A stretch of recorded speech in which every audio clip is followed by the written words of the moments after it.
Perkenalkan, nama saya Anggun Sri Diva dari kelas 2023B.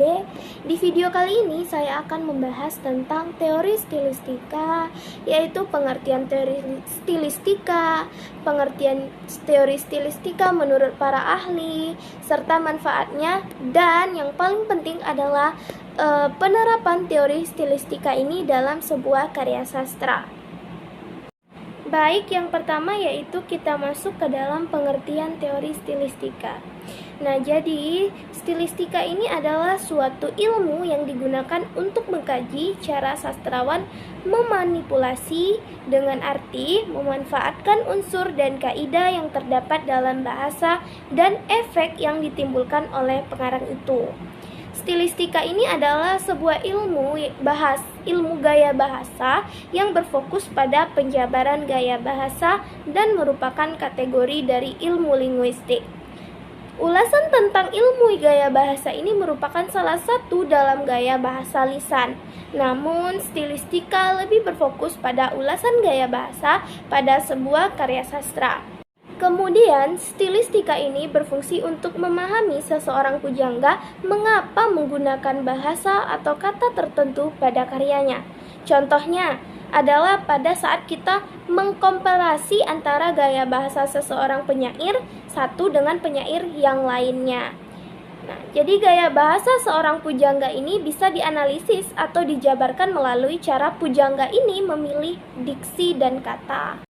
Kemudian yang selanjutnya adalah pengertian teori stilistika menurut para ahli. Yang pertama menurut Panuti Sudjitman. Pada pengertian kali ini, stilistika adalah ilmu yang membahas tentang cara mengulas bagaimana penyair atau pujangga membangun karya sastra dengan menggunakan elemen yang sesuai dengan aturan dalam bahasa. Yang kedua yaitu menurut Ratna pada tahun 2009, yaitu menurutnya adalah ilmu yang berhubungan dengan gaya bahasa. Ini merupakan cara melihat bagaimana pujangga atau penyair memanfaatkan bahasa sehingga dapat menyebabkan suatu hal yang berkaitan dengan faktor-faktor keindahan. Nah, selanjutnya kita masuk ke dalam manfaat.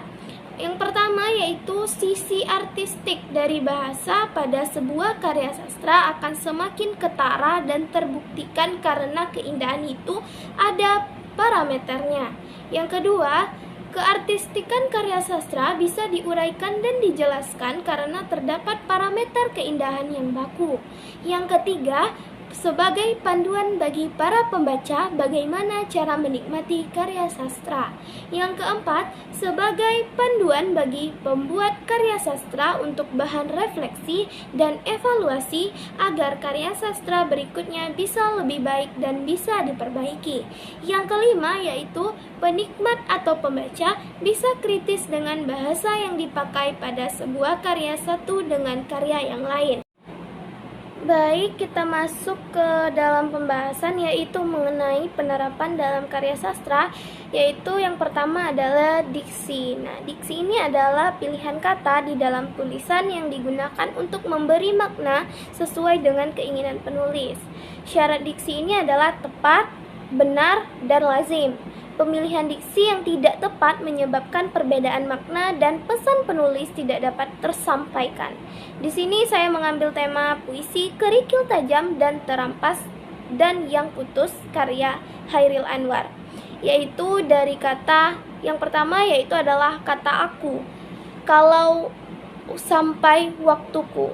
Nah, pemilihan kata pada kata kalau sampai waktuku yaitu yang bermakna konotasi, berarti penyair itu mengungkapkan bahwa kalau hari ajalnya tiba, atau arti lainnya jikalau aku mati, ku mau tak seorang kan merayu. Dari bait ini bermakna denotasi karena dapat dianalisis bahwa pemilihan kata si penyair sangat tepat karena kata ku mau tak seorang kan merayu merupakan pengganti dari kata ku tahu. Jadi penyair tahu bahwa tidak ada satu orang pun yang bisa merayu. Yang kedua yaitu pemakaian gaya bahasa dalam puisi Kerikil Tajam dan Yang Terampas dan Yang Putus karya Chairil Anwar. Nah, yang pertama yaitu kata Kerawang Bekasi.